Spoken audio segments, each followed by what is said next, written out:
নবীনগর বিদ্যাকূটে ৩ শতাধিক অসহায় দুস্থ মানুষকে নগদ অর্থ উপহার দিলেন বিএনপি নেতা আলতাফ হোসেন বশির। ভিশন ব্রাহ্মণবাড়িয়া নিউজ, সত্য প্রকাশে আপোষহীন।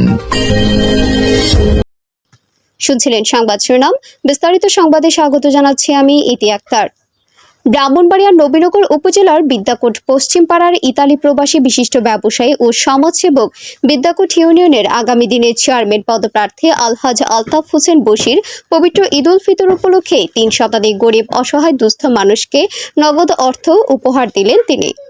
শুক্রবার সকালে ইতালি প্রবাসী বিশিষ্ট সমাজসেবক আলহাজ আলতাফ হোসেন বশির তার নিজ বাড়িতে এলাকার গণ্যমান্য নেতৃবৃন্দদের উপস্থিতিতে প্রতিবারের মতো এবারও পবিত্র ঈদ উল ফিতর উপলক্ষে ৩০০ ছিন্নমূল অসহায় মানুষের হাতে এই ঈদ উপহার তুলে দেন।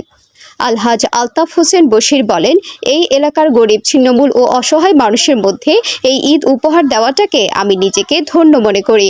প্রতিবারের মতো এবারও পবিত্র ঈদ উল ফিতর উপলক্ষে ৩০০ অসহায় মানুষের হাতে এই ঈদ উপহার তুলে দিতে পেরেছি। ইনশাআল্লাহ আগামী দিনে যেন আরো বেশি করে দিতে পারি, সেই দোয়া ও প্রত্যাশা বিদ্যাকূট ইউনিয়নবাসীর নিকট কামনা করি। মোহাম্মদ হেদায়েতুল্লাহ, নবীনগর ব্রাহ্মণবাড়িয়া প্রতিনিধির পাঠানো তথ্য ভিডিও চিত্রে news desk, vision Brahmanbaria TV news. ব্রাহ্মণবাড়িয়ার সকল সংবাদ সবার আগে পেতে ভিশন ব্রাহ্মণবাড়িয়া টিভি চ্যানেলটি লাইক, কমেন্ট, শেয়ার করার অনুরোধ রইল। ধন্যবাদ।